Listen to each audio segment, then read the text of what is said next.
pessoal, tudo bem com vocês? No vídeo de hoje eu trago a continuação das análises do livro Os Princípios do Governo Representativo, do Bernard Manin.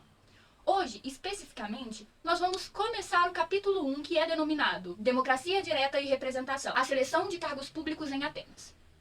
E para desenvolver as análises da argumentação de Bernard Manin, eu vou separar 5 semanas para que a gente trabalhe o capítulo 1. Para quê? Para que dessa forma o vídeo não fique longo e também cansativo.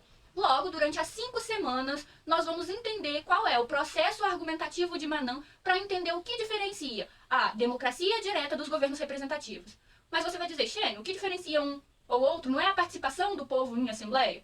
Não. O que o Manin também vai detectar é que existe outra característica dessas democracias diretas que a distingue do governo representativo, que seria o modo de selecionar pessoas para assumir um cargo público. No governo representativo, nós temos a eleição, o voto, como modo de selecionar as pessoas. Na democracia direta, nós vamos perceber que o modo de selecionar essas pessoas é por meio do sorteio. E aí, então, Bernard Manin vai desenvolver toda uma análise para compreender como isso se dava na antiga Grécia. Vamos lá?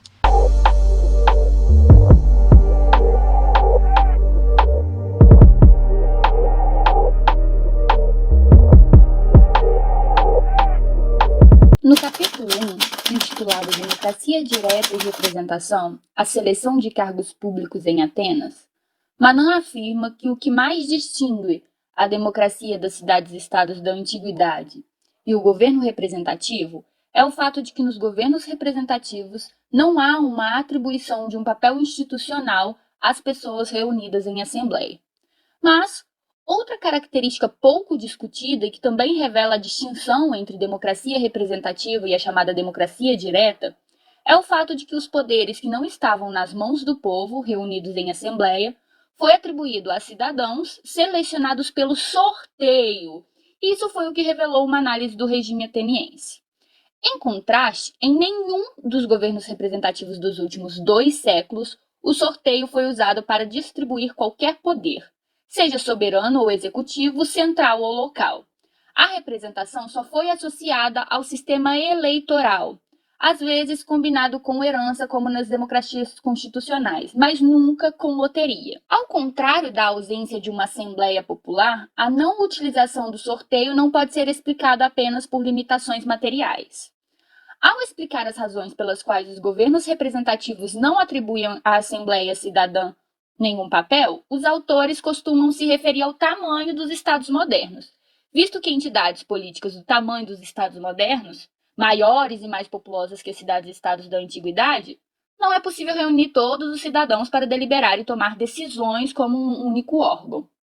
Inevitavelmente, portanto, as funções do governo não são desempenhadas por um número de indivíduos menor que a totalidade dos cidadãos. No outro vídeo, nós vimos, por meio do pensamento do Madison e do Sieyès, que essa impossibilidade prática de reunir as pessoas não era a principal motivação para a preferência pelo governo representativo. O tamanho do Estado moderno pode ter contribuído realmente para o estabelecimento do governo representativo. Por outro lado, não poderia ser o tamanho dos estados modernos que impulsionaram a rejeição do sistema de loteria ou de sorteio. Mesmo em estados grandes e densamente povoados, é tecnicamente viável usar a loteria, o sorteio, para selecionar um pequeno número de sujeitos para a integração de um órgão maior. Independentemente do tamanho do órgão, o sorteio sempre permitirá extrair dele um pequeno grupo de indivíduos, conforme desejado. Como método de seleção, não é, então, impraticável. De fato, o sistema judicial ainda o emprega hoje regularmente para formar júris. Portanto, o uso exclusivo das eleições só pode vir de puras restrições práticas. Atualmente, o uso político do sorteio quase não é considerado. Nós, inclusive, tendemos a considerá-lo um costume um tanto estranho. Sabemos, é claro, que ele foi empregado na antiga Atenas, e esse fato é ocasionalmente comentado, embora quase sempre em tom de espanto. Mas Manin diz que vale a pena rever o ponto de vista usual e se perguntar: por que não fazemos o sorteio e ainda nos chamamos democratas? Obviamente, pode-se contestar que não há muito a aprender com essa pergunta, e que sua resposta é óbvia. O sorteio, pode-se argumentar, seleciona qualquer pessoa, independente de quem, incluindo aqueles sem aptidão especial para governar. É, portanto, um método manifestadamente falho, e seu desaparecimento não requer explicações adicionais. No entanto, diz Manan, existem dúvidas sobre a validade dessa conclusão. Os atenienses, que geralmente não eram considerados ingênuos em questões políticas, deviam estar cientes de que o sorteio designava indiscriminadamente pessoas e, no entanto, continuaram a usar o sistema por mais 200 anos. Não é uma descoberta recente que o sorteio compartilha o risco de levar cidadãos incompetentes a cargos públicos. O risco de incompetência no cargo era o mesmo em Atenas e na política hoje. Além disso, acreditando em Xenofonte, o próprio Sócrates ridicularizou a nomeação de magistrados por sorteio, porque ninguém escolhe pilotos, arquitetos ou tocadores de flauta por esse método.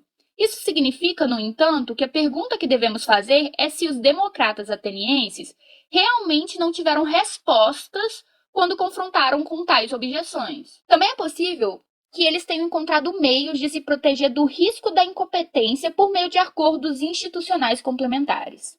A questão aqui é: não podemos julgar que esse método de seleção é ruim se não analisarmos cuidadosamente como foi usado em Atenas e como os democratas o justificaram.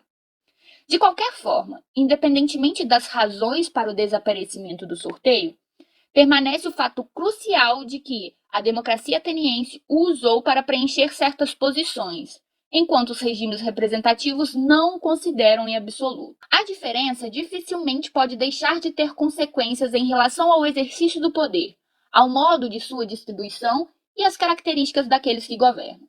O problema é identificar com precisão as diferenças. Portanto, se quisermos esclarecer uma das maiores diferenças entre governo representativo e democracia direta, temos que comparar os efeitos da eleição com os do sorteio. Bom, pessoal, nós percebemos então que Atenas utiliza do sorteio para selecionar pessoas para assumir um cargo público. A questão é que esse modo de selecionar as pessoas parece um tanto inadequado, um tanto rudimentar. E aí Manan, então, vai desenvolver uma análise para compreender se realmente esse método é rudimentar. Mais que isso, por que nós nos chamamos democratas se nós não utilizamos desse modo de selecionar as pessoas para assumir um cargo público? Essas são as questões, então, que vão nos nortear durante essas 4 semanas em que eu vou expor a argumentação do capítulo 1 do Bernard Manan, para que assim a gente possa, então, chegar ao segundo capítulo, tá certo? É isso, não tem muito segredo. Eu quero que vocês deixem aqui os comentários, sigam o nosso canal e vão com a gente. E até a próxima terça-feira.